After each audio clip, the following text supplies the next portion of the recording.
பரிசுத்தமுள்ள நல்ல பிதாவே, இந்த ஆசீர்வதிக்கப்பட்ட காலை வேளைக்காய் நன்றி செலுத்துகிறோம். இந்த நாளில் கூட எங்களோடு கூட நீர் பேசுவீராக, இப்படி வார்த்தையை கொடுத்து நீர் விடுதலை ஆக்குவீராக. வந்திருக்கிற ஒவ்வொருவரும் ஆண்டவருடைய வாழ்க்கையில் ஒரு பெரிய மாற்றம் ஏற்பட இந்த நாள் எங்களோடு கூட நீர் பேசுவீராக. இயேசுவின் நாமத்தில் ஜெபிக்கிறோம் நல்ல பிதாவே, ஆமென். ஹல்லேலூயா, ஹல்லேலூயா. ஆண்டவராக இயேசு கிறிஸ்து நாமத்தில் உங்களை யாவரையும் வாழ்த்துகிறேன். இந்த நாளில் கூட இந்த உலகத்தில் மனிதர்களை தவிர மீது எல்லாம் கிருத்தியமாய், சரியாய், நேர்த்தியாய் நடக்கிறதை நாம் பார்க்கிறோம்.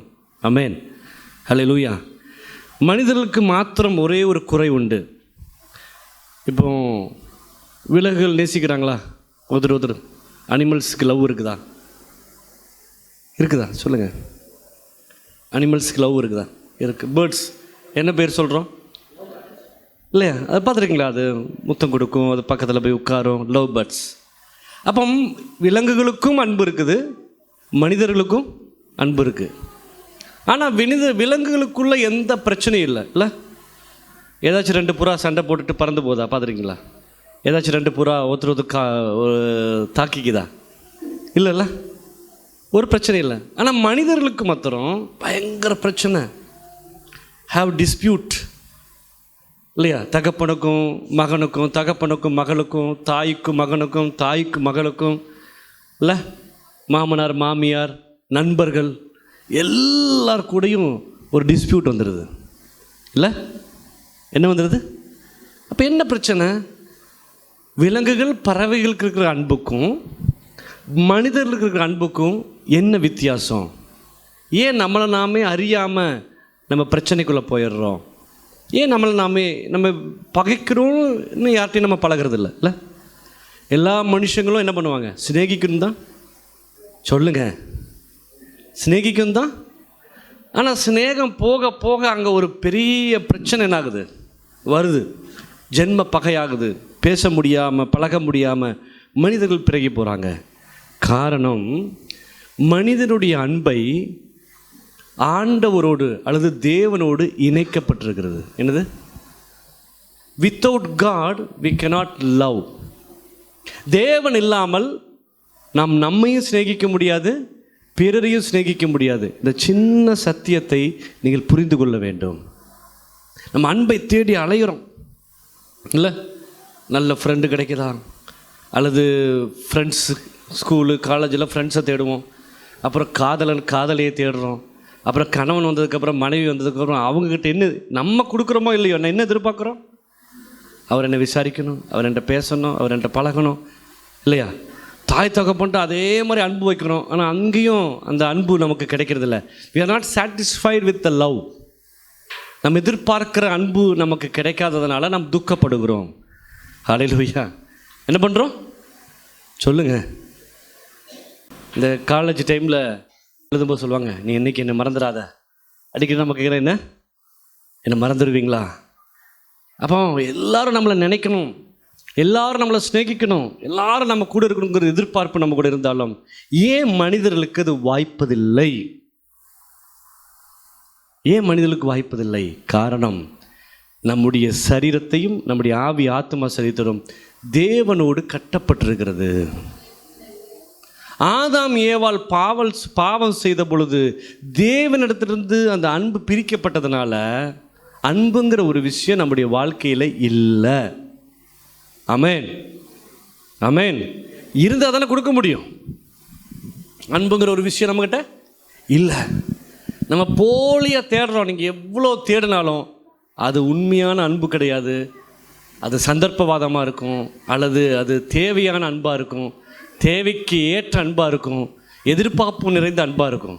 இந்த லவ் என்பது எதிர்பார்ப்புக்கு மிகுதியானது, தேவைகளை காட்டிலும் மேலானது. அதுக்கு ஒரு டெஃபினிஷன் நம்ம என்ன பண்ண முடியாது, சொல்ல முடியாது. கிறிஸ்துவோடு நீங்கள் கட்டப்பட்டிருந்தால் மட்டும்தான், அல்லது தேவனோடு கட்டப்பட்டிருந்தால் மட்டும்தான் உங்கள் அன்பு ஃபுல்ஃபில் ஆகும். உங்கள் அன்பு எல்லாரோடு கூட சேர்ந்து நீங்கள் போக முடியும். ஹல்லேலூயா, ஆமென். அதனால தான் வேதம் போதிக்குது நமக்கு. யாத்திரையாகமம் 20ஆம் அதிகாரம் 6ஆம் வசனம். யாத்திரையாகமம் 20:6. என்னிடத்தில் நீ அன்பு கூர்ந்து என் கற்பனைகளை கைக்கொள்வதற்கோ 1000 தலைமுறை மட்டும் 1000 தலைமுறை மட்டும் இரக்கம் செய்கிறவராய் இருக்கிறார். அது வாசிங்க. உபாகமம் 6:5 வாசிங்க. உபாகமம் 6:5. நீ உன் தேவனாகிய கர்த்தரிடத்தில் உன் முழு இருதயத்தோடும் உன் முழு ஆத்துமாவோடும் உன் முழு பலத்தோடும் அன்பு கூறுவாயாக. அப்படி பண்ண முடியுமா? சொல்லுங்களேன். முடியும். அப்படி சொன்னா நீங்க பொய் தான் சொல்றீங்க. நெவர் அண்ட் எவர். 2 புருஷர்களை சிநேகிக்க முடியுமா? ஒருவன் 2 எஜமானுக்கு வேலை செய்ய முடியுமா? முடியாது. அப்போ உங்கள் ஆத்மாவையும் உங்கள் ஆவியையும் இல்லையா உங்கள் இருதயத்தையும் முழுசாக ஆண்டவருக்கு கொடுத்துட்டா பிரச்சனை இல்லை. முழுசாக கொடுக்க முடியாதது தான் இங்கே பிரச்சனை. ஆமென். மீதி எங்கே கொடுத்துருக்கீங்க சொல்லுங்க. சில பேருக்கு அப்பா அம்மானா உயிர், புருஷன் பிள்ளைய கூட செகண்டு. அவங்க கல்யாணம் ஆகி வந்தாலும் எது உயிராக இருக்கும்? தகப்பனுடைய அப்பாவை பார்த்தோன்னா அப்படி இறுதி அப்படியே பொங்கி வழிகிற அனுபவம் இருக்குது நிறைய பேர்த்துக்கு இல்லையா? சில பேருக்கு எல்லாரை காட்டிலும் யார் ஸ்நேகம்? ஃப்ரெண்டு இல்லை? சில பேர் எல்லாரை காட்டிலும் கட்சி தலைவர் தான் அவங்களுக்கு பயங்கர. அதுக்காக தீக்குளிச்சு செத்து போயிருக்காங்க பார்த்துருக்கீங்களா? சில பேருக்கு நடிகர்கள், அங்கே போனால் வீட்டில் அவங்க ஃபோட்டோவெல்லாம் ஒட்டி வச்சுருப்பாங்க. சில பேருக்கு குழந்தைங்க, சில பேருக்கு 24 மணி நேரம் புருஷன். அவர் எங்கே போகிறாரு, எங்கே வராரு, யார்கிட்ட பேசுகிறாரு, என்ன பண்ணுறாரு, எத்தனை மணிக்கு வருவார், ஏன் ஃபோன் அடிக்கலை, ஏன் பேசலை. அப்போ எல்லாத்தையும் எங்கே கொடுக்குறோம் சொல்லுங்கள்?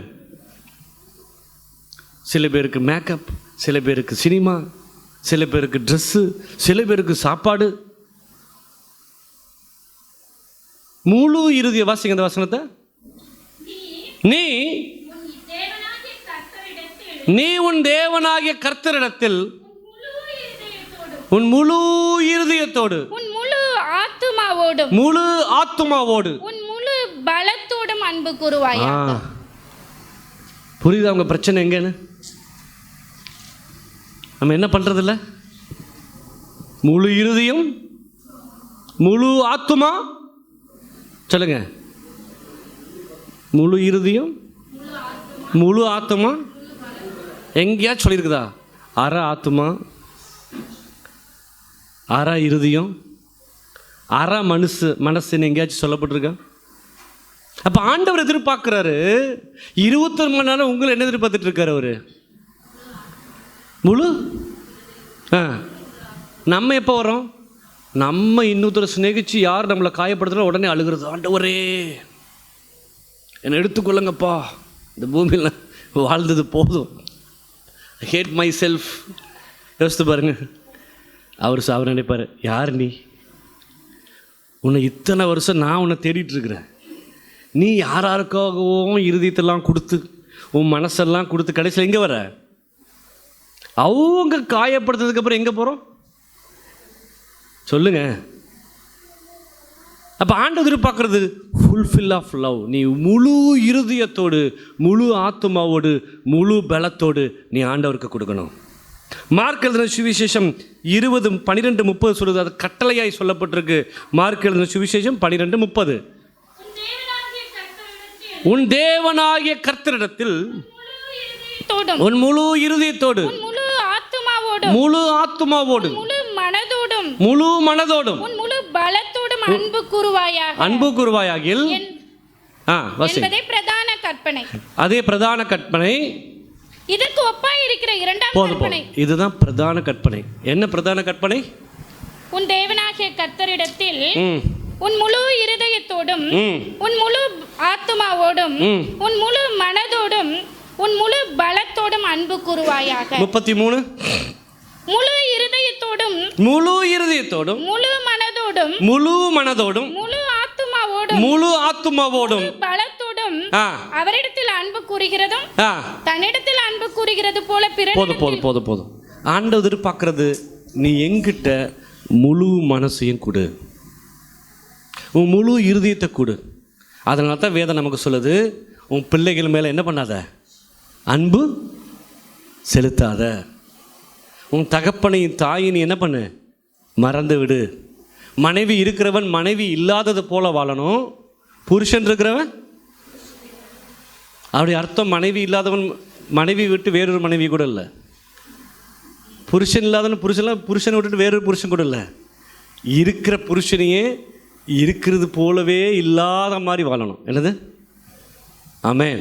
பொசசிவ்னஸ், எப்போது அவங்களை எதிர்பார்க்கறது, எப்போதும் அன்பு அங்கே தேடுறது. ஆனால் ஆண்டவர் சொல்கிறாரு, நீ உன் சரீரம் ஞானஸ்தானத்தில் அடக்கம் பண்ணப்பட்டாச்சு. இப்போ நீ என்னவா இருக்கிற சொல்லுங்க? ஆவியாக இருக்கிறீங்க. எத்தனை பேர் ஆவியாக இருக்கிறீங்க? ஆவியாக இருக்கிறவங்களுக்கு ஆவியான ஆத்ம புருஷன் தான் வேணும். சரீர பிரகாரமான புருஷனோ மனைவியோ நமக்கு தேவையில்லை. ஆண்டவர் தான் சொல்கிறாரு, கர்த்தர் ஆவியாக இருக்கிறார், அவரை தொழுது கொள்கிறவர்கள் ஆவியோடும் உண்மையோடு தொழுது கொள்ளணும். அப்போ இங்கே பிரச்சனை, எழுதி வச்சுக்கோங்க, இந்த உலகத்தில் நீங்கள் யாரை சிநேகித்தாலும் அந்த அன்பை ஆண்டவர் வேட்டு வைப்பார். என்ன வைப்பார்? ஏன்னா அவரும் உங்களை பார்த்துட்டே இருக்கார். என்ன இல்லாமல் நீ சிநேகிச்சிட்டு இருக்கியா, நான் இல்லாமல் நீ போயிட்டுருக்கியா, பார்க்குறவனுக்கு என்ன வருது? எவ்வளோக்கு எவ்வளோ சிநேகிச்சு போகிறீங்களோ, எவ்வளோக்கு எவ்வளோ போகிறீங்களோ, ஆண்டவர் அங்கே என்ன பண்ணுவார்? ஒரு தகர்த்தெறிஞ்சிடுவார். எதுக்கு? பாயை போடு, முட்டி போடு, என்னை கண்ணோக்கிப்பார். உன் அறை வீட்டை பூட்டி அந்தரங்கத்தில் பார்க்கிற பிதாவிடத்தில் என்ன பண்ணு? ஜெபம் பண்ண. ஆண்டவர் எக்ஸ்பெக்டேஷன், நீங்கள் அவர்கிட்ட பேசணும், அவர்கிட்ட அன்பு செலுத்தணும். ரெண்டாவது, எப்படி சிநேகிக்கிறது? பல முறை சொல்லியிருக்கிறோம். அந்த தேவனை எப்படி சிநேகிக்கிறது, அந்த இயேசுவை எப்படி அன்பு செலுத்துறது? போங்க பாஸ்டர், இவராச்சும் ஃபோனில் கொஞ்ச நேரம் பேசுகிறாரு, ஒரு முத்தம் கொடுக்குறாரு, நல்லா இருக்கிறேன்னு சொல்கிறாரு, நல்ல ட்ரெஸ் போட்டிருக்கேன்னு சொல்கிறாரு, அதெல்லாம் எனக்கு காதல் இன்பமாக இருக்குது. ஆனால் ஆண்டவர்கிட்ட நான் சிநேகிக்கும் போது அவர் பேசுகிறது எனக்கு கேட்கல. அதான பிரச்சனை. நான் சாயங்காலம் சொன்னால் எனக்கு ஃப்ரைட் ரைஸ் வருது, எனக்கு நூடுல்ஸ் வந்துடுது. இல்லை இன்றைக்கி சமைக்க வேணான்னு சொன்னால் கூட சாயங்காலம் எங்கேயாச்சும் பைக்கில் ஜாலியாக போகணுன்னு சொன்னால் என்ன பண்ணுறேன்? அழகாக ஏறுறேன். எல்லாம் ஃபிசிக்கலாக எனக்கு எல்லாமே கிடைக்கிது இல்லையா? கொஞ்சம் மூஞ்சி தூக்கி வச்சா எனக்கு ஒரு சேலை கிடைக்கிது, ஏதோ சம்திங். இல்லை நீங்கள் எங்கே இருக்கீங்கன்னே தெரியல, உங்களை பார்க்கக்கூட முடியல. நான் எப்படி அன்பு செலுத்துறது? 1 யோவான் 5:3 சொல்லுகிறது. 1 யோவான் 5:3 வாசிங்க. 1 யோவான் 5ஆம் அதிகாரம் 3ஆம் வசனம்.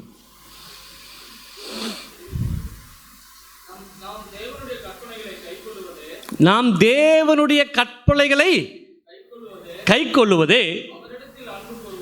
ஆமென். என்னது?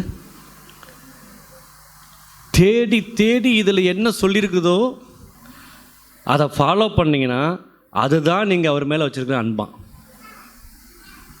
ஆமென். ஹல்லேலூயா. விக்கிரக ஆராதனை பண்ணக்கூடாதுன்னு எழுதப்பட்டா அதில் முழு உறுதியாக இருந்து விக்கிரக ஆராதனை பண்ணாமல் நம்மளை காத்துக்கொள்ளணும். அது அவர் மேலே வச்சுருக்க அன்பு. யாரையும் ஹர்ட் பண்ணாத, வார்த்தையினால யாரையும் காயப்படுத்தாதன்னு எழுதியிருந்தா அதை நீங்கள் பண்ணினீங்கன்னு சொன்னால் அதுதான் அவர் மேலே வச்சுருக்க அன்பு. ஹல்லேலூயா. வேதத்தை அனுதினமும் வாசிக்கிறது நம்ம அவர் மேலே வச்சுருக்கிற அன்பு. காலையில் சாயங்காலம் ஜெபிக்கிறது அவர் மேலே வச்சிருக்கிற அன்பு. அப்போ அவர் எதிர்பார்க்குற அன்பு அவருடைய கற்பனைகளையும் நியமங்களையும் கை கொள்வது. ஹல்லேலூயா. 2 யோவான் 1:6 வாசிங்க. 2 யோவான் 1:6. அவருடைய கற்பனைகளின்படி நடப்பதே அன்பு. நீங்கள் ஆதி முதல் கேட்டு இருக்கிறபடி நடந்து கொள்ள வேண்டிய கற்பனை இதுவே. ஆமாம். ஒரே ஒரு விஷயம், follow Jesus, follow his commandments. அவருடைய கட்டளைகளையும் அவருடைய நியமங்களையும் அவருடைய பிரமாணங்களையும் நம்ம கை கொள்ளும்போது நான் அவரை நேசிக்கிறேன். ஹல்லேலூயா. அது பேசுகிற அன்பல்ல, செயலில் காமிக்கிற அன்பு. உபாகமம் 7:9 வாசிங்களேன். உபாகமம் 7:9. ஆகையால் உன் தேவனாகிய கர்த்தரை தேவன் என்றும் தன்மேல் அன்பு கூர்ந்து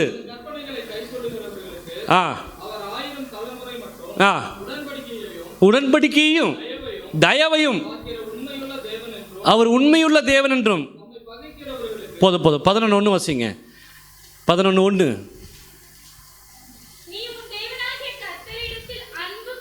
அன்பு கூர்ந்து அவருடைய பிரமாணங்களையும்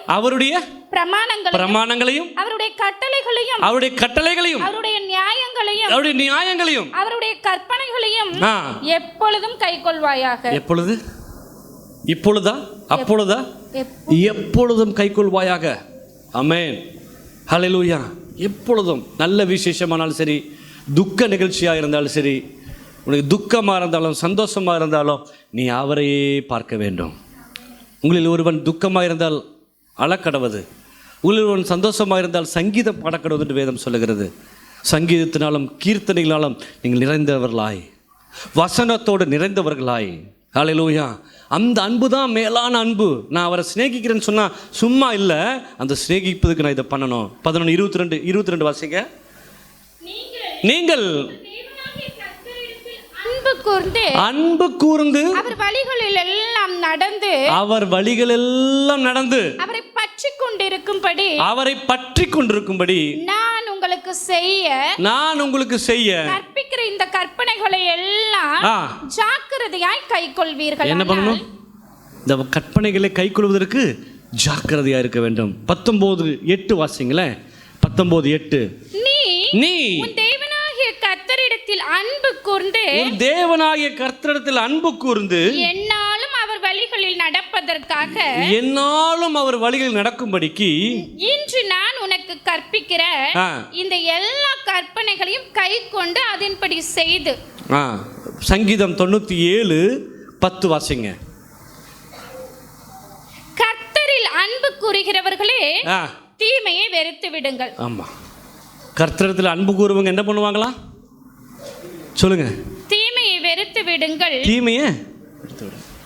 1 கொரிந்தியர் 13ஆம் அதிகாரம் வாசிங்களேன். 1 கொரிந்தியர் 13ஆம் அதிகாரம் வாசிங்க. அது நான் மனுஷர் பாஷைகளையும், அதுல 2வது வசனம், நான் தீர்க்க தரிசன வரத்தை உடையவனாய் இருந்தேன். 3வது வசனம், அன்பு நீடிய சாந்தமும் தயவும் உள்ளது. அன்பு என்ன உள்ளது? சொல்லுங்க. அன்பு நீடிய சாந்தம் தயவு உள்ளது. அன்புக்கு பொறாமை இல்லையா? அன்பு தன்னை புகழாதான். இருமாப்பா இராது. அயோக்கியமானதை செய்யாது. தற்பொழிவை நாடாது. சினமடையாது. தீங்கு நினையாது. அநியாயத்தில் சந்தோஷப்படாமல் சத்தியத்தில் சந்தோஷப்படும். சகலத்தையும் தாங்கும். சகலத்தையும் விசுவாசிக்கும். சகலத்தையும் நம்பும். சகலத்தையும் சகிக்கும். அன்பு ஒரு காலம் ஒழியாது. தீர்க்க தரிசனங்கள் ஆனாலும் ஒளிந்து போ, அந்நிய பாஷைகள் ஆனாலும் ஓய்ந்து போம், அறிவானாலும் ஒளிந்து போம். நம்முடைய அறிவு குறைவுள்ளது, நம் தீர்க்க தரிசனம் சொல்லுதலும் குறைவுள்ளது. நிறைவானது வரும்போது குறைவானது ஒளிந்து போம். நான் குழந்தையா இருந்த போது குழந்தையை போல பேசினேன். இதுக்கு மேல நீங்க வாசிக்கிறது அப்படியே ஆப்போசிட்டா வாசிக்க பார்க்கலாம். அன்பு எனக்கு இராவிட்டால் வாசிக்க. 3வது வசனம், எனக்கு உண்டான யாவற்றையும் நான் அன்னதானம். மேல அன்பு 3வது வசனம், நான் மனுஷர் பாஷைகளையும். அதுக்கு அடுத்த வசனம், நான் தீர்க்க தரிசன வரத்தை உடையவன். 3வது வசனம், அன்பு நீடிய சாந்தமும். இது அப்படியே ஆப்போசிட்டா சொல்லுங்க. அன்பு தானே நீடிய சாந்தம் சொல்லுது. அன்பு இல்லாட்டி என்ன இல்ல? சாந்தம் இல்ல. என்ன இல்ல? அடுத்து தயவு இல்ல. அடுத்து பொறாமப்படுவேன். அடுத்து தன்னை புகழாது. நான் என்ன புகழ்ந்துட்டே இருப்பேன். நான் இருமாப்பா இருப்பேன். எல்லா அயோக்கியமானதையும் நான் செய்வேன். தற்பொழிவை நாடுவேன். கோபப்படுவேன். சினம் அடைவேன். தீங்கு சத்தமா சொல்லுங்க. அதிகம் கம்மியா பேசுறீங்க. தீங்கு நினைப்பேன். அடுத்து சத்தியத்தில் சந்தோஷப்படாமல் அநியாயத்தில் சந்தோஷப்படுவேன். அடுத்து சகலத்தையும் எதிர்க்கும் போட்டுங்க. தாங்குங்கள எதிர்க்கும். ஒன்றையும் விசுவாசிக்க மாட்டேன். எதையுமே நம்ப மாட்டேன், யாரையுமே நம்ப மாட்டேன், ஒரு நாளும் சகிக்க மாட்டேன். இப்போ நம்ம கேரக்டர் என்னவா இருக்குது சொல்லுங்க? அப்போ உங்ககிட்ட என்ன இல்லை? அன்பு இல்லை. என்ன அன்பு இல்லை? நீங்கள் தேவனை என்ன பண்ணலை? சிநேகிக்கலை. அல்லேலூயா. என்ன பண்ணல? சிநேகிக்கலை. ஆஸ்திரேலியாவிலிருந்து ஊழியம் பண்ண வந்த ஒரு குடும்பம், மனைவி மூத்த புள்ள கண் எதிராக கணவனையும் 2 பிள்ளைகளையும் உள்ளே வச்சு பூட்டி எரிக்கிறாங்க. அந்த அம்மா கடைசியில் சொல்லுது, அவங்கள சும்மா விட்டுருங்க, தாங்கள் செய்கிறது என்னதென்று அறியாமல் செய்கிறாங்க. இயேசுவை என்னென்ன சித்திரவதை பண்ணணுமோ எல்லா சித்திரவதையும் பண்ணும் பொழுது அவங்க அழுகும்போது இயேசு சொன்னார், எனக்காக அழுக வேண்டாம், உங்களுக்காகவும் உங்கள் பிள்ளைகளுக்காக அழுங்க. பிதாவே, இவர்களுக்கு மன்னியும், தாங்கள் செய்கிறது இன்னதென்று அறியாமல் செய்கிறார்கள். அப்போ கிறிஸ்துவர்களாகிய நாம், நீங்கள் சொல்லுவாங்கள்ல, உங்ககிட்ட யாராச்சும் அன்பாக பேச என்ன சொல்லுவீங்க? அவங்க ரொம்ப அன்புள்ளவங்க. அப்படியா? அதான் மெய்யான அன்பா? நீங்கள் போகும்போது வீட்டில் உங்களுக்கு கொடுக்குறதெல்லாம் மெய்யான அன்பா? உங்களை அன்பாக பேசுகிறதெல்லாம் பயங்கர அன்பாக இருக்குதா? எங்கள் சொந்தக்காரங்க ஒருத்தருக்காங்க, கண்ணே மணியேன்னு தான் பேசுவாங்க, எல்லா வீட்டுக்கு எடுத்து எல்லாத்தையும் அபகரிச்சிருவாங்க. ஆனால் பேசுகிறது மட்டும் என்ன பண்ணுவாங்க? ஒரு நாளும் அதிர்ந்து பேச மாட்டாங்க. அவங்கள பார்த்தா அப்படியே தெய்வத்தை பார்த்த மாதிரி இருக்கும் அவங்க பேச்சு. கரெக்டாக இருக்குமா? சொல்லுங்க.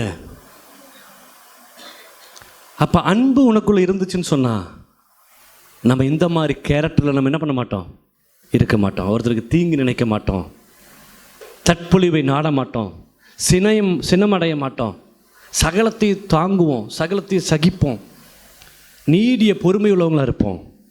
ஆவிக்குரிய கனிகள் 9 நிறைந்திருக்கணும். நீங்கள் கிறிஸ்துவோடு கனெக்ட் பண்ணப்பட்டால் மட்டும்தான், அந்த தேவனோடு ஐக்கியமாக இருந்தால் மாத்திரமே இது சாத்தியம். அல்லேலூயா, அல்லேலூயா. பேதுருட்ட ஆண்டவர் கேட்டார், வாசிங்க யோவான் 21ஆம் அதிகாரம் 15 17 வரைக்கும் வாசிங்க.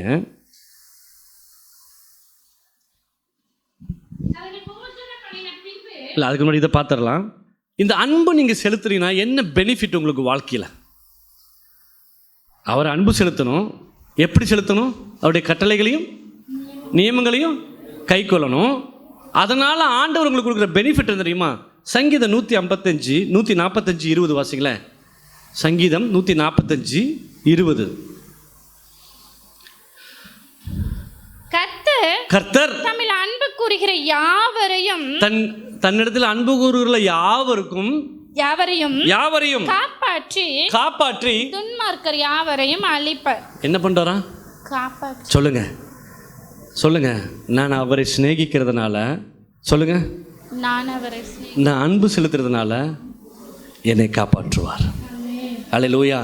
நான் ஆண்டவர் அன்பு செலுத்துறதுனால, தேவன் மேலே அன்பாக இருக்கிறதுனால அவர் என்னை காப்பாற்றுவார். நீதிமொழிகள் 3:12 வாசிங்களேன். நீதிமொழிகள் 3:12. தகப்பன் தான் நேசிக்கிற புத்திரனை சிட்சிக்கிறது போல கர்த்தரும் எவனிடத்தில் அன்பு கூறுகிறாரோ அவனை சிட்சிக்கிறார். சொல்லுங்க. எனக்கு வந்த எல்லா வியாதிக்காக ஸ்தோத்திரம். காரணம், ஆண்டவர் என்ன பண்றாரு? சிட்சிக்கிறாரு. காரணம், என்னை சிநேகிக்கிறதுனால. அல்லேலூயா. எனக்கு ஒரு குறை வச்சதுனால நன்றி. காரணம், அவர் என்ன பண்ணுறாரு? என்ன சொல்லுங்க? சிட்சிக்கிறாரு. அதனால் என்ன பண்ணுறாரு? என்ன அவர் சிநேகிக்கிறாரு. நீங்கள் சிநேகிக்கிறதுனால தகப்பன் தன் பிள்ளைகளை சிட்சிக்கிறது போல என்ன பண்ணுறாரு? அவங்கள அவர் சிநேகிக்கிறாராம். 3வது வசனம் தானியேல் 9:4 வாசிங்களேன். தானியேல் 9:4. என் தேவனாகிய கர்த்தரை நோக்கி ஜெபம் பண்ணி பாவ அறிக்கை செய்து ஆண்டவரே உம்மில் அன்பு கூர்ந்து உம்முடைய கற்பனைகளை கைக்கொள்ளுகிறவர்களுக்கு உடன்படிக்கையையும் கிருபையையும் காக்கிற மகத்துவமும் பயங்கரமுமான தேவனே. ஆமென். என்ன எப்படிப்பட்ட தேவன்? வாசிங்க. என் தேவனாகிய கர்த்தரை நோக்கி ஜெபம் பண்ணி பாவ அறிக்கை செய்து ஆண்டவரே உம்மில் அன்பு கூர்ந்து கற்பனைகளை கைக்கொள்ளுகிறவர்களுக்கு உம்முடைய கற்பனைகளை கைக்கொள்வர்களுக்கு உடன்படிக்கையையும் என்னது உடன்படிக்கையையும் கிருபையையும் காக்கிற மகத்துவமும் பயங்கரமுமான தேவன். ஆமென். ரோமர் 8:28 வாசிங்களேன் வேகமா. ரோமர் 8:28. அன்றியும் அவருடைய தீர்மானத்தின்படி அழைக்கப்பட்டவர்களாய் தேவனிடத்தில் அன்பு கூறுகிறவர்களுக்கு சகலமும் நன்மைக்கு ஏதுவாக நடக்கிறது என்று அறிந்திருக்கிறோம். ஆமென். அழைக்கப்பட்டவர்கள் எத்தனை பேர்களோ தம்மில் அன்பு கூறுவர்களுக்கு சகலமும் நன்மைக்கு ஏதுவாக நடக்கிறது என்று அறிந்திருக்கிறோம். நீங்க ஆண்டவரை முழுசா சிநேகிச்சீங்கன்னா உங்க வாழ்க்கையில் எல்லாமே நன்மை தான் நடக்கும். ஆமென். அல்லேலூயா. யாரெல்லாம் அன்பு செலுத்துறாங்களோ என்ன நடக்கும்? நன்மை தான். சகலமும் நன்மைக்கு எதுவாய். உங்க வாழ்க்கையில் எதுவுமே நெகட்டிவா இருக்காது. ஒருவேளை உலகத்துக்கு அது நெகட்டிவா தெரியலாம், ஆனா நீங்க ஆண்டவர் அன்பு கூர்ந்தீங்கன்னு சொன்னா சகலமும் நன்மைக்கு எதுவாய் நடக்கும். அல்லேலூயா. 1 கொரிந்தியர் 2:9 வாசிங்க. 1 கொரிந்தியர் 2:9 எழுதியிருக்கிறபடி தேவன் தம்மில் அன்பு கூறுகிறவர்களுக்கு ஆயத்தம் பண்ணினவைகளை கண் காணவும் இல்லை காது கேட்கவும் இல்லை அவைகள் மனுஷருடைய இருதயத்தில் தோன்றவும் இல்லை. பாருங்க, மனுஷருடைய இருதயத்தில் அவர் உங்களுக்கு வச்சிருக்கிறத எந்த கண்ணும் பார்க்கல, எந்த காதும் கேட்கல, மனுஷருடைய இருதயத்தில் தோன்றவும் இல்லை. நம்ம பத்திரிக்கை வந்திருக்குது, அதில் தான் அடிச்சிருக்கோம். இயேசுவை சிநேகிக்கிறவங்களுக்கு அவர் கொடுக்குற பிரதிபலன் கண்ட பார்த்ததில்லை, காதில் கேட்டதில்லை, இப்படிலாம் நடக்குமான்னு இருதயத்தில் அது போல ஆண்டவர் செய்வார். உங்கள் பிள்ளைகளுக்கு செய்வார், உங்கள் எதிர்கால சந்ததிகளுக்கு செய்வார். சகலமும் நன்மைக்கு எதுவாய் செய்வார். ஹல்லேலூயா, ஹல்லேலூயா. வெளிப்படுத்தின விசேஷம் 1:6 வாசிங்களேன். வெளிப்படுத்தின விசேஷம் 1:6. நம்மிடத்தில் அன்பு கூர்ந்து தம்முடைய இரத்தத்தினாலே நம்முடைய பாவங்கள் அற நம்மை கழுவி தம்முடைய பிதாவாகிய தேவனுக்கு முன்பாக நம்மை ராஜாக்களும் ஆசாரியர்களும் ஆக்கின அவருக்கு மகிமையும் வல்லமையும் என்றென்றைக்கும் உண்டாயிருப்பதாக. ஃபைனலா ஆண்டவர் நீங்க மரிச்சு உயிரோடு போனதுக்கு அப்புறம் என்ன பண்றாரா? தம்முடைய பிதாவாகிய தேவனுக்கு முன்பாக நம்ம ராஜாக்களும் ஆசாரியர்களும் ஆக்கின அவருக்கு மகிமையும் வல்லமையும் என்றென்றைக்கும் உண்டாயிருப்பதாக. ஆமென். ஹல்லேலூயா. ஆண்டவருடைய ஒரே எதிர்பார்ப்பு நீங்க அவளை சிநேகிக்கணும். பேதுரு கடைசி வரைக்கும் ஆண்டவர் கூட இருந்தார், ஒவ்வொரு விஷயத்திலும் இருந்தார். ஆண்டவர் பண்ண முதல் அற்புதம் பேதுருக்கு தான், ஃபர்ஸ்ட் அற்புதம். சீஷர்களுக்கு 12 சீஷர்களில் பேதுருக்கு தான் முதல் அற்புதம் பண்ணார். என்ன பண்ணார்? மீன் இல்லை, வலையை போடுன்னு சொல்லி அந்த வலை இழுக்கத்தக்கதாக இழுக்க முடியாத அளவுக்கு அற்புதத்தை என்ன பண்ணார் ஆண்டவர்? பேதுருக்கு செய்தார். பேதுருடைய வீட்டுக்கு போய் பேதுருடைய மாமி ஜுரமாக இருக்கிறத பார்த்து அங்கே சுகப்படுத்தினார்.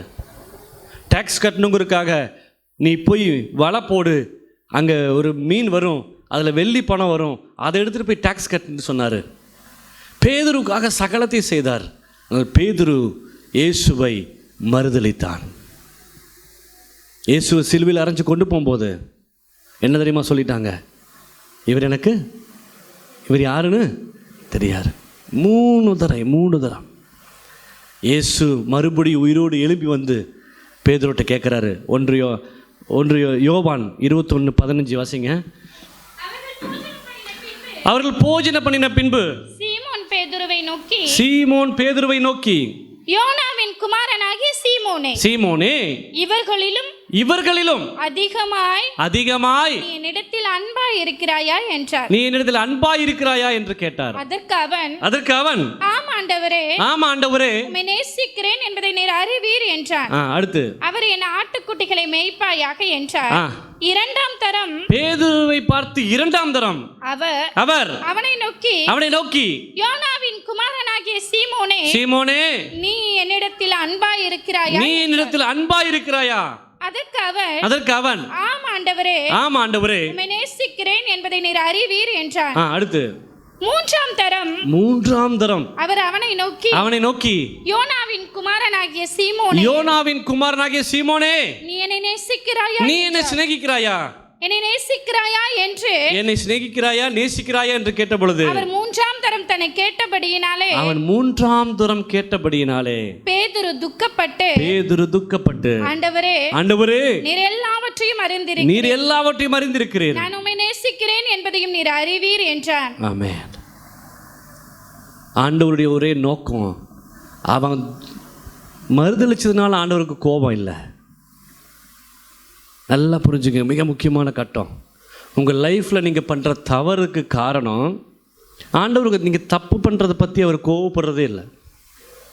நீங்கள் பாவம் செய்கிறீங்க, விபச்சாரம் செய்கிறீங்க, குடிக்கிறீங்க, அடிக்கிறீங்க, என்னென்னமோ பண்ணுறீங்க. ஆண்டவருடைய பார்வையில் இந்த குழந்தை ஏன் அப்படி பண்ணுதுன்னு தான் பார்ப்பாரே தவிர நீ ஏன் பண்ணுன்னு கேட்க மாட்டார். ஏன் இப்படி பண்ணுறீங்க, காரணம் என்ன தெரியுமா? கிறிஸ்து மேலே இருக்கிற அன்பு குறைஞ்சி போச்சு. பேதுரு மறுதளிச்ச உடனே ஆண்டவர் யோசித்த விஷயம், பேதுருக்கு என் மேலே என்ன கம்மியாயிருச்சு? அன்பு. பேதுரு இன்னும் என்னை சிநேகிச்சிருந்தா அவன் என்ன பண்ணியிருக்க மாட்டான்? மறுதளிக்க மாட்டான். ஆண்டவர் உங்கள் மேலே எல்லாத்தையும் சொல்கிற ஒரே வசனம் வெளிப்படுத்தின விசேஷம் 2:4 வாசிங்களேன். வெளிப்படுத்தின விசேஷம் 2:4.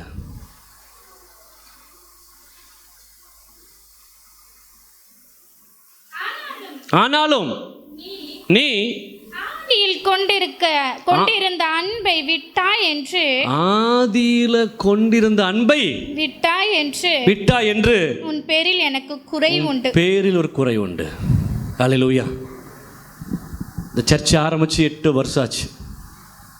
இங்கே இருக்கிற அநேகருக்கு ஆதியில் இருக்கிற அன்பு மைனஸில் இருக்குது,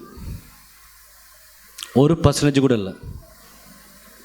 பேருக்கு சர்ச்சுக்கு வரீங்க, ஆண்டவர் மேலேயும் உங்கள் மேலேயும் ஒரு சின்ன % கூட அன்பு கிடையாது. என்னால் சொல்ல முடியும். நான் பிரசங்கம் பண்ணுறதே சகிச்சுட்டு பண்ண வேண்டியதாக இருக்குது. பிள்ளைங்க அப்படியே அங்கே போகிறாங்க இங்கே போகிறாங்க, கண்டுக்க மாட்டீங்க, எந்திரிச்சு போகிறீங்க வர்றீங்க. யாருக்கு பிரசங்கம் பண்ணுறோம்? என்ன போயிருக்கும் உங்கள் மைண்டுக்குள்ளே யோசித்து பாருங்கள். இப்படி சண்டே இப்போ எப்படி ஆச்சுன்னா பிக்னிக் மாதிரி ஆகிப்போச்சு. சாப்பாடு எடுக்க வேண்டியது, வைக்க வேண்டியது, கொடுக்க வேண்டியது. What is love? இங்கே வரும்பொழுது பயபக்தியோடு ஆண்டவர் என்ன பேசுவார். ஒரு காலத்தில் நிறைய பேத்துக்கு பிசாசு போராட்டம் இருந்துச்சு, அது போகணுங்கிறக்க ஒரு வேளை பயத்தில் வந்தீங்க போல் இருக்குது. அல்லது நிறைய பேருக்கு நிறைய தேவைகள் இருந்துச்சு, குழந்தை பாக்கியம் வேணும், அதுக்காக வந்தீங்களான்னு தெரியல. கொஞ்ச நாள் ஆகும்போது ஒருவேளை பண தேவைகள் இருந்துச்சு. இன்றைக்கி என்னை கேட்டால் நம்ம சர்ச்சில் எல்லாத்துக்கும் எல்லாமே சம்பூர்ணமாயிருச்சு.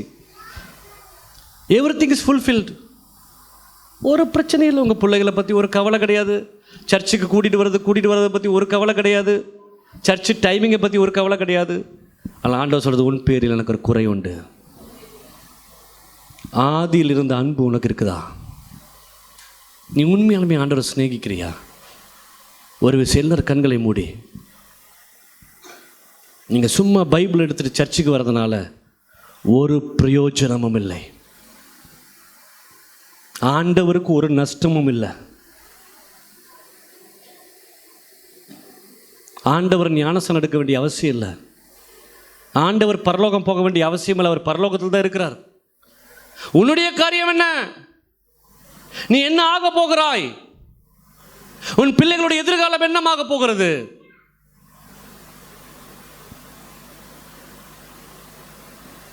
வழக்கும் வாதும் சண்டையும், அதற்கு முதலாள நிற்கிறீங்க குடும்பத்தில். ஆனால் தேவ வசனத்துக்கோ ஜபத்துக்கோ உபவாசத்துக்கோ கர்த்தர் மேல் இருக்கிற அன்புக்கோ ஒரு சின்ன பகுதி கூட நம்ம செயல்படுத்துறதில்ல. என்ன செய்ய போறீங்க?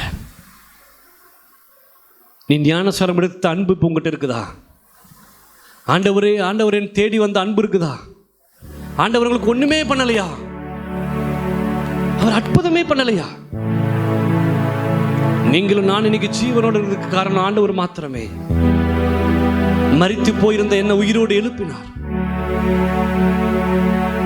உங்க வாழ்க்கை ட்ராஜடியா இருந்துச்சு, குழப்பமா இருந்துச்சு, கடன் பாரத்தில் இருந்தீங்க, வியாதியில் இருந்தீங்க, குடும்ப பிரச்சனையில் இருந்தீங்க, குழந்தை பாக்கியம் இல்லாமல் இருந்தீங்க, வேலைக்கு போய் கஷ்டப்பட்டு இருந்தீங்க. எல்லாவற்றையும் உனக்காக அவர் மாற்றவில்லையோ? உன் சூழ்நிலையை மாத்தலையா? ஆண்டவர் உனக்கு சமாதானத்தை தரலையா? உன்னை நல்வழிப்படுத்தலையா? உன் குழப்பத்தெல்லாம் நீக்கலையா? நீ அடிமைப்பட்டிருந்த இடத்துல உன்னை அடிமையிலிருந்து வெளியே கொண்டு வரலையா?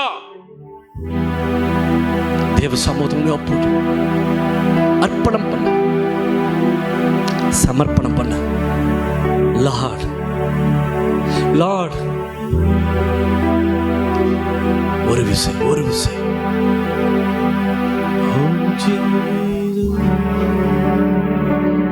என்னை நேசிக்கின்றாயா? இருபத்தி நாளத்திலிருந்து என்னை நேசிக்கின்றாயா? ஆதியில் இருக்கிற அன்பு கூட இருக்குதா? கல்வாரி காட்சியை கண்ட பின்னும் நேசியாமல் இருப்பாயா? கல்வாரி காட்சியை கண்ட பின்னும் நேசியாமல் இருப்பாயா? என்னை நேசிக்கின்றாயா? ஒப்பு கொடுங்க உங்களை. என்னை நேசிக்கின்றாயா? சமர்ப்பணம் பண்ணு. கல்வாரி காட்சியை கண்ட பின்னும் நேசியாமல் இருப்பாயா? ஒப்பு கொடு. ஆண்டவர் சமூகத்தை ஒப்பு கொடு. காட்சியை கண்ட பின்னும் நேசியாமல் இருப்பாயா? உங்களை ஒப்பு கொடுங்க, ஒப்பு கொடுங்க. Yes. Thank you, Holy Spirit. உன்னை இழந்ததினால். Thank you, Holy Spirit. பூமி படைத்திருந்தோ வாடினேன் உன்னை இழந்ததினால். தேடி ரட்சிக்க பிதா என்னை அனுப்பிடவே ஓடி வந்தேன் மானிடனாய். ஆதியில் இருக்கிற அன்பு கூட இருக்குதா? தேடி ரட்சிக்க பிதா என்னை Thank you, Holy Spirit. அனுப்பிடவே Thank you, Jesus. ஓடி வந்தேன் மானிடனாய். ஒப்பு கொடு, ஒப்பு கொடு. என்னை நேசிக்கின்றாயா? என்னை நேசிக்கின்றாயா? கல்வாரி காட்சியை கண்ட பின்னும் நேசியாமல். அவரை கண்ணோக்கி பாருங்க, அவரை கண்ணோக்கி பாருங்க. கல்வாரி காட்சியை கண்ட வைராக்கியம் எங்கே? நேசியாமல் இருப்பாயா? ஆண்டவருக்காக நீ வைராக்கியம் பாராட்டியே. கோரத்தை பார், பாதகத்தின்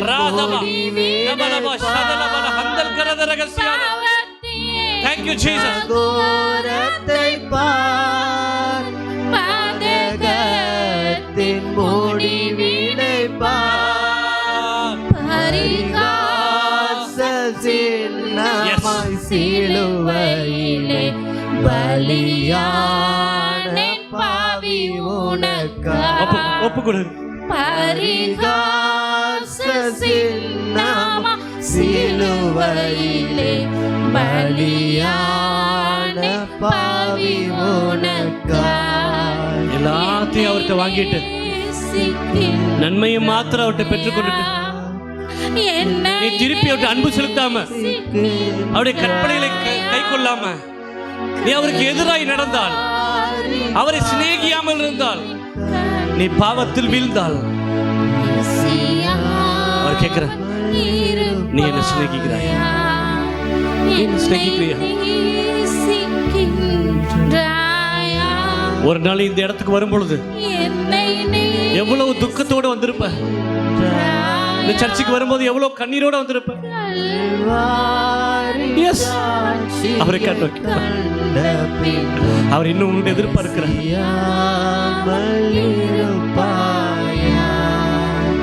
நெருக்கத்தில் ஆண்டவர் தேடின சந்தோஷம், நெருக்கம் மாறினதுக்கு அப்புறம் ஆண்டவரை விட்டா அவரால் சகிக்க முடியாது. நீங்க சொல்லுங்க, யாராச்சும் ஒருத்தர் சொல்ல முடியுமா ஆண்டவர் இந்த குறை எனக்கு வச்சுட்டாருன்னு சொல்ல முடியுமா? இல்ல இல்ல, அவர் ஒரு குறையும் வைக்கல. நாம் துரோகிகளா இருக்கும் பொழுதும் அவர் நல்லவராகவே இருக்கிறார். வார்த்தையினால, பாவத்தினால, சரீரத்தினால நாம் பாவம் செய்யும் பொழுதும் அவர் உங்களை சிநேகிக்கிற அவரவே இருக்கிறார். அவருடைய ஒரே ஒரு எதிர்பார்ப்பு, நீ மடங்கி வா, என்னிடத்தில் வா, என்னிடத்தில் வா. ஒப்பு கொடுங்க, ஒப்பு கொடுங்க. உம்மை நேசிக்கின்றேன் நான். கரங்களை உயர்த்தி உம்மை கைகளை தட்டி, கைகளை மேல எடுத்து, கைகளை உயர்த்தி. கல்வாரி காட்சியை கண்ட பின்னும் நேசியாமல் இருப்பேனோ. கல்வாரி காட்சியை கண்ட பின்னும் நேசியாமல் இருப்பேனோ. சொல்லுவோம், உம்மை நேசிக்கின்றேன் நான், உம்மை நேசிக்கின்றேன் நான், உம்மை நேசிக்கின்றேன் நான். உள்ளத்தின் ஆழத்திலிருந்து உம்மை நேசிக்கின்றேன் நான். கல்வாரி காட்சியை கண்ட பின்னும் நேசியாமல் இருப்பேனோ. கல்வாரி காட்சியை கண்ட பின்னும் நேசியாமல் இருப்பேனோ. இன்னைக்கு ஒரு தீர்மானம் எடுப்போமா? இப்படி வசனத்துக்கு நான் கீழ்ப்படுகிறப்பா, நம்ம விட்டு வெகு தூரம் போயிட்டு, நான் துரோகியா மாறிட்டு, நான் பாவியா மாறிட்டு, என்ன மன்னிக்கப்பா, நான் பாவத்தில் விழுந்துட்டேன், என்னை ஏற்றுக்கொள்ளுங்க, என்னை மடக்கி கொண்டு வாங்கப்பா, ஒரு சரியான நல் புத்தியில் என்னை திருப்பி கொண்டு வாங்கன்னு சொல்லி நீங்க கேட்கும் போது என்னை சிநேகிக்கிறவராக இருக்கிறார்.